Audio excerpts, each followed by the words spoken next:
cash crisis. We're talking about Venezuela once again. Systemic important banks. They removed the one thing they wanted to call monetary awareness.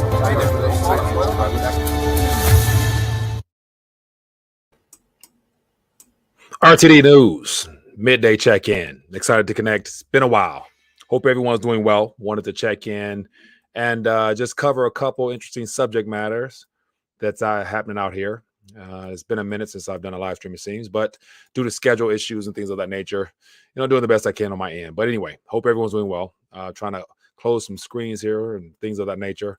But for those that are plugged in, appreciate you taking time to join me. Hope everyone is doing well.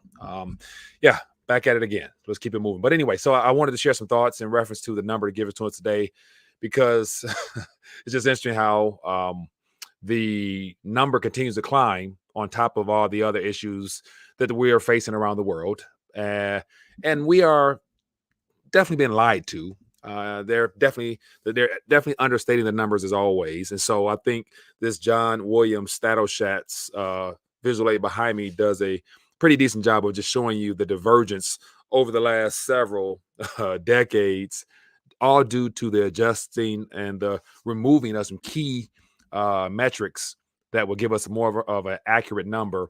And so if they tell us it's 9.1 as of this past month, you should automatically just think about doubling that number. And so as you guys can see here in the blue, we have been in double digits, according to John Williams at Shadow Stats, ever since last year. Ever since the narrative of it's temporary, is transitory, that was when we actually officially went into double-digit territory in reference to the CPI metrics that they give us.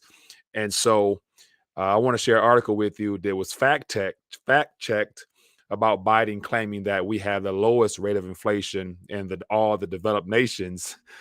And so that still doesn't really say much when other nations are also being lied to. Because if we're being lied to, if all the developed nations are damn near 9 or 10%, if you double that, that lets us know that we're all headed down a spiraling cliff that there's no turning back. But anyway, let me acknowledge a couple people as always. For those that are plugged in, appreciate you.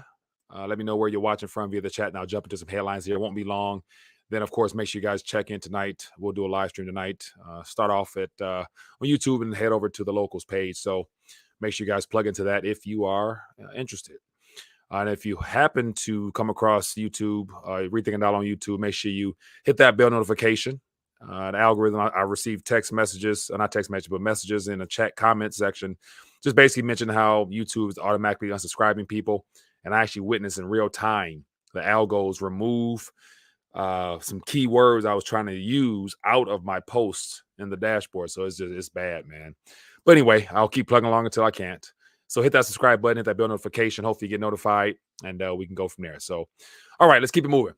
Before I move further, let me just make sure I let everybody know what's going on. Still, just for the rest of this month here, for those that are interested, if you're new to the stacking community, whatnot, want to take advantage of these extremely affordable silver rates, consider Bullion Max. They have a unique opportunity for those that want to add 5 ounces to their stack. Great partnership with those guys. So definitely want to make sure I provide opportunity for people to get their weight up if they're interested. So do that. And then lastly, as I mentioned, RT Locals page. That's where everything is going to be transitioned to eventually, just because, as I always say, I can't fight the algos. So it's very discouraging to continue to try to push forward and try to get out and connect and help people realize what's going on. But when you can't fight the algos, you got to just move on. So if you guys are interested in connecting with the community, definitely become a member on RTD Locals page, and hopefully see you guys over there. So the goal is to get you connected there so that you can share news, articles, and things of that nature and interact amongst yourselves. So anyway, let's keep it moving.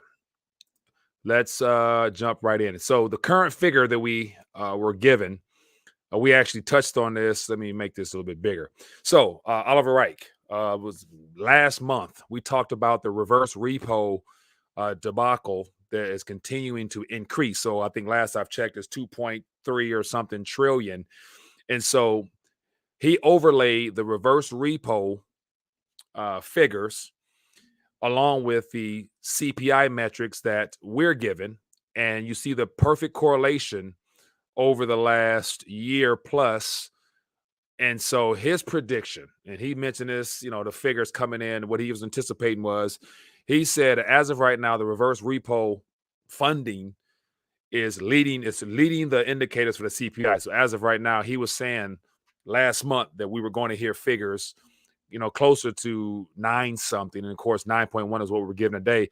So to put all this together, as long as the reverse repo activity is still trending upward to the tune of 2.3 trillion now, it might be more. It's been a couple of weeks. We're going to continue to see higher CPI figures because of how complex this whole subject matter is. But as you guys can see to the far right of the screen here, the reverse repo is the leading indicator and CPI is trailing.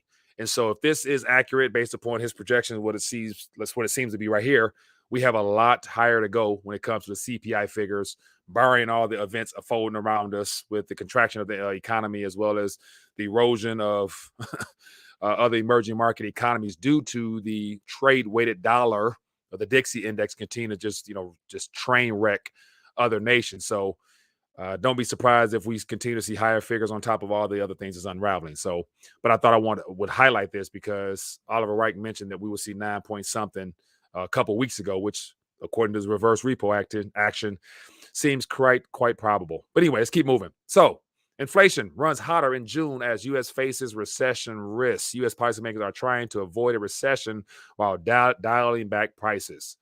The monetary unraveling is already underway. It's too late. It's all these headlines we're going to see from this moment on is just basically narrating the collapse of our global economy. But it's interesting to see how they're still trying to paint the narrative that they're going to fight and protect and pretend. It's not happening. And it even got so bad that here's an article here. It says, fact check, Biden says U.S. inflation lowest of almost every major nation. So once again, when it's the lowest, but it's still extremely high, what good is that overall? And so he's just talking about the 9.1%. So inflation has a 40-year high of 9.1% according to U.S. Bureau of Statistics, the biggest yearly increase since 8.6 jump in 1981. President Joe Biden set out to reassure those worried about the cost of living crisis by claiming the U.S. inflation is the lowest of almost every nation. Once again, when you're comparing yourself to a bunch of other crumbling economies, that doesn't really make anybody feel warm and fuzzy.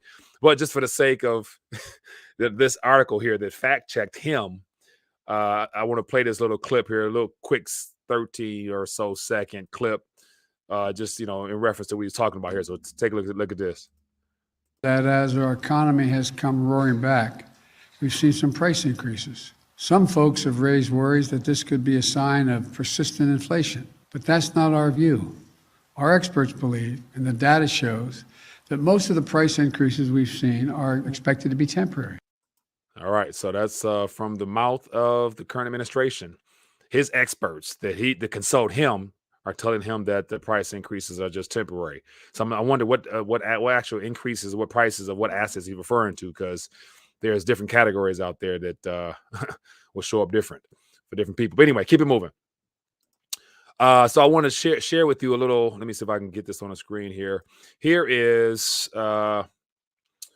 so it's probably hard to see, but you can see just from the bright colors the different metrics here. So here we have just something I grabbed and I typed in inflation. So Biden says we have the lowest, which is definitely, I guess that's a good thing. But yet, in comparison to the other countries that have already gone belly up, we got 211%. And I think that's, if I'm not mistaken, that flag is, I'm drawing a blank. But I know we got Venezuela, we got Sri Lanka. Yeah, let me know my flag. I got Iraq there. I'm drawing a blank. Zimbabwe. So yeah, you guys see these numbers over here to the right. These are triple digits. Okay, so anyway, we got Lebanon, Sudan, Zimbabwe, Venezuela, Syria, Turkey. Those are all these figures over here. So I should just look to the left. But anyway, so these are all 15% and above. So down to Romania, Mongolia, we got Poland, Bulgaria, Russia. And so I guess our 9.1 is not as bad according to Biden. But once again, that's just reflected in the purchasing power or lack thereof. So whenever you go to take your current, currency units, whether it's pesos or kronas or whatever these countries are using, when you go to the store, everything that you're trying to buy just costs that much more, or reflecting the fact that you can't purchase as much.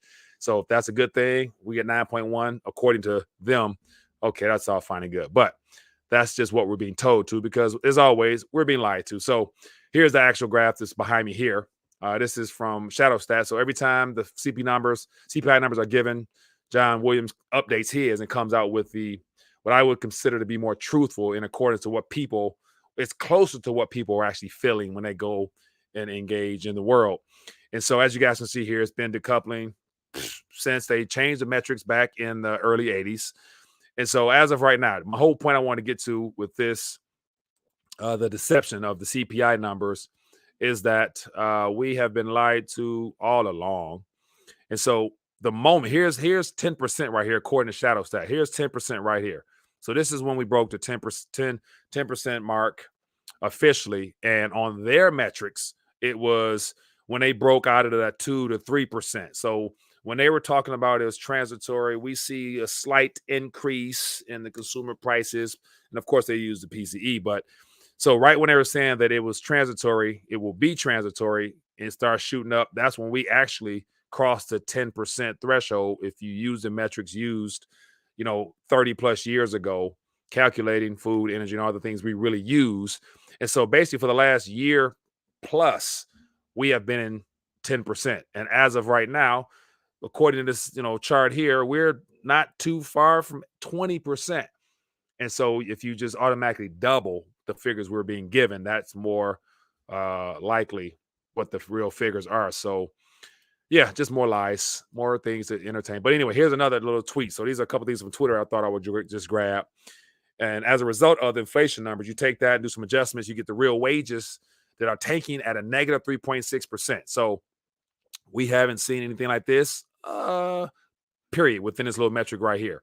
So as you guys can see here, we're already sub-zero when it comes to actually the income income that's received in the form of your wages, adjusted with the current inflation metrics. The wages have not gone up; they've gone down substantially as these figures have gone up. And on another note, so a lot of people I've been, especially in the Discord, Telegram, talking about the farmers' protest, and of course it's spreading. So I just thought I would just jump on this one real quick. But this is in Germany, and so this was put out there yesterday, and it just shows mile, probably definitely a mile or so of just farmers and their trucks and all the vehicles out there protesting. This spilled over from the Netherlands. Now it's in Germany. So it's good to say every European country is probably involved in some form of protest of some kind in reference to the EU's clamp down on nitrogen and everything to do with that. So here's another little interesting graph in reference to world currencies weighted against the dollar. And according to this metric here, the 1 year performance, barring the recent Dixie strength, we got Sri Lanka, Pakistan, Japan, we got the pound, we got the euro parity, we got India, Canada, and the yuan. And as of right now, sanctions have clearly been a way to help Russia out rather than hinder them or hurt in a way that they want us to believe that. But anyway, I thought this was interesting because we see all these currencies in the red. Well, it looks like the Russian ruble is not doing too bad.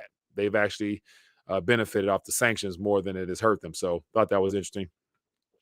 Keep it moving right along. Here's another interesting article here. So now that the inflation narrative is making headlines around the world in every country, we got the global finance chiefs headed to Bali to talk inflation, debt, and oil.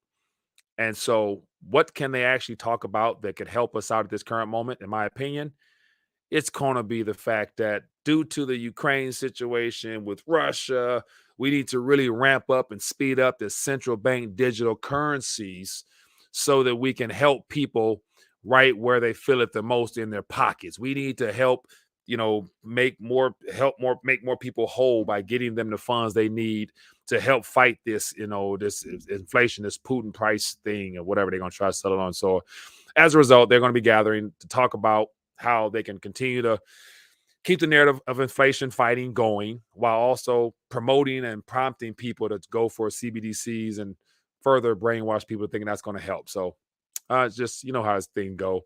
So here's another little chart here I wanted to point out, just showing how here is the 40-year, or actually 50-year CPI. And so this is according to the doctored version of it. And so if this is the 9.1 we have now, we haven't seen nothing this high, according to their own figures, since the 80s, when we had in 1980 itself, we had 14.70. And this is without any adjustments. This is just their version of what they're giving us. And so we have a long way to go according to their own metrics. So think about that. Just like I said when I started us off, take whatever they tell us, double it, just because we all know they're lying to us. So anyway, a couple more articles here. And it looks like Brazil's president says sanctions against Russia have failed.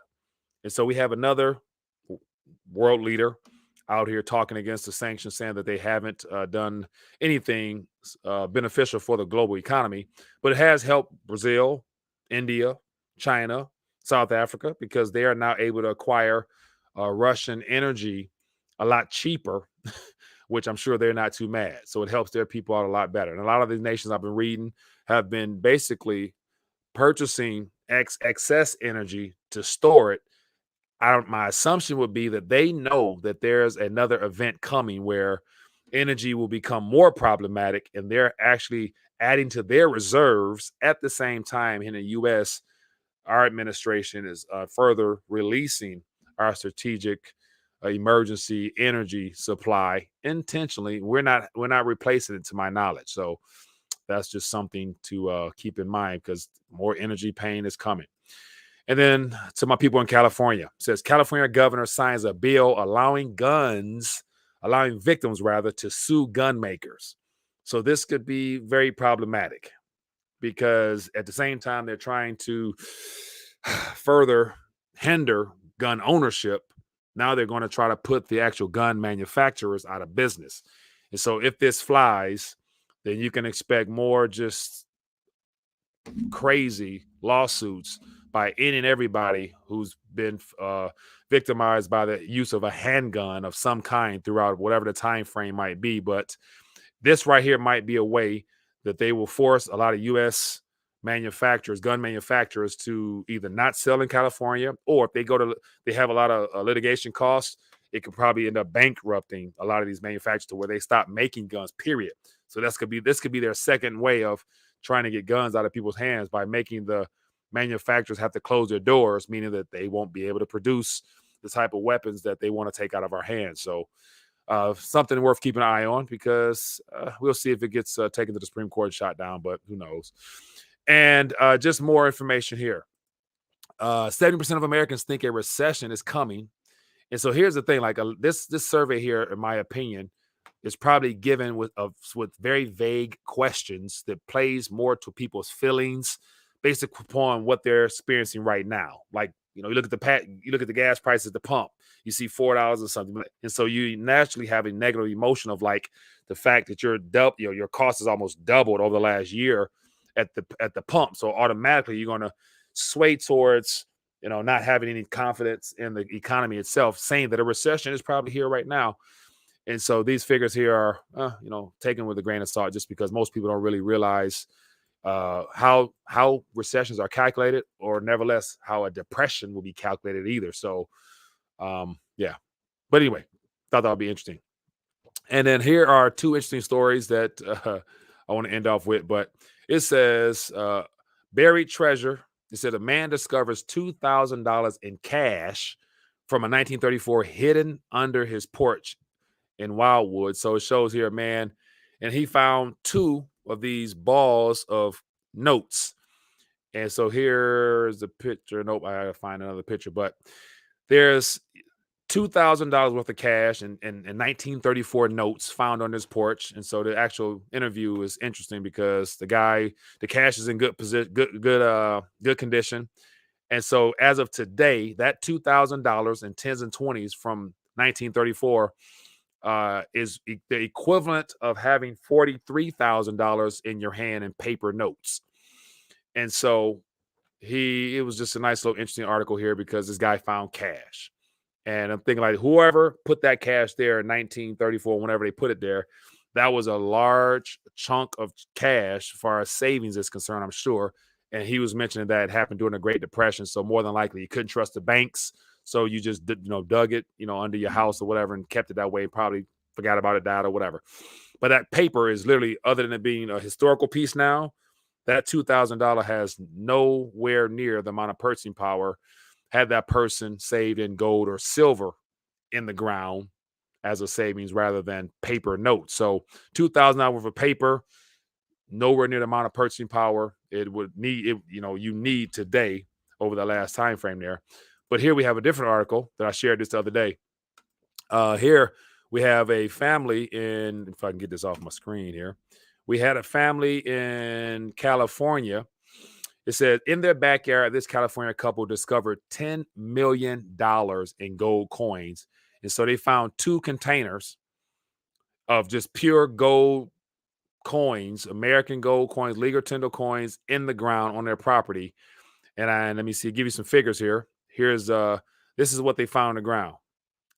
Cans of gold coins. So imagine finding 2 bundles of paper in the ground or finding some cans of gold coins on your property. Which one would you rather have? So moral of the story, saving in fiat currency notes or thinking that you have something in digits will leave you on the short end of the stick when you look down, when you look back rather in history as to what you chose to save and help preserve, protect yourself in. It's going to be a big difference in payoff. So the $2,000 paper, worth nothing. You find a couple cans of gold coins on your property to the tune of maybe $10 trillion, you're sitting on something. But they actually took some of the coins, they gave away some, they donated some. But this is an interesting article here because just the fact they came forth, it said it was 1,427 coins, which date from 1847 to 1894. And it says that some of the coins were suspected to have been stolen from the mint back around the time of 1865 or something like that, or stolen from the mint in 1900s. So just think about that. That's over 100 years. So long story short, preservation of purchasing power always remains in weight, whereas with digits and paper, you run the risk of falling victim to whoever are the issuers of those notes or whoever runs the ledgers that those those digits are on, whether it be in the crypto space or whether it be in the banking sector. You guys get the drift. It's nothing new here. That's why you should continue to get your weight up while there's still time, because as of right now, the market conditions are not too favorable. And so you want to make sure you minimize your exposure to risk in a system that is already on its way down. Like, it's not starting, it's already on its way down. Because if you look at any other country around us, they're in a lot worse condition than we are here in the U.S. So just count your blessings and think that, wherever you're at right now, if you're able to tune in and watch this and get up and go do something throughout your day, you're blessed. But anyway, back at it tonight, 9:30. Join me. Going to do a couple minutes here on YouTube, then try to take the party over to RTD Locals as always, just to continue out there so I can have more unfiltered talk. And if you enjoyed this live stream, just a little quick update, hit that thumbs up button, share support for the channel, and join us tonight. Definitely love to connect with you. And all the information you need is beneath this video here. I put together a new link with all the resources for RTD in just one location. Makes it a lot easier to get to. But anyway, be blessed, be safe. See you guys later. Peace.